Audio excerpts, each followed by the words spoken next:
আসসালামু আলাইকুম। আপনার কি কখনো এমনটা মনে হয় যে আমি এত পাপ করেছি, আল্লাহ আমাকে ভুলে যেতে পারে বা আমাকে ভুলে গেছে, আমাকে কখনো মনে করে না, এমনটা মনে হয়? যদি মনে হয় তাহলে কথাগুলো মন দিয়ে শুনুন। আল্লাহ তাআলা হাদিসের কুদসিতে বলেছেন, নিশ্চয়ই আমার দয়া আমার রাগের উপরে প্রাধান্য পায়। আপনি যত বড় পাপ করুন না কেন, আল্লাহ দয়ার সাগর, তার চেয়ে অনেক অনেক বড়। সূরা আল জুমার ৫৩ নম্বর আয়াতে আল্লাহ নিজেই বলে, যারা নিজেদের প্রতি অবিচার করেছে তারা আল্লাহর রহমত থেকে নিরাশ হয়ো না। নিশ্চয়ই আল্লাহ অনেক অনেক ক্ষমাশীল।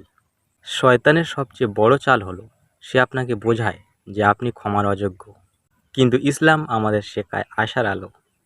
তাই আজই এই মুহূর্তে অনুতপ্ত হৃদয়ে আল্লাহর কাছে হাত তুলুন, বলুন, হে আল্লাহ, আমাকে ক্ষমা করে দাও। নিশ্চয়ই তিনি পরম দয়ালু, ক্ষমা করে দেবেন।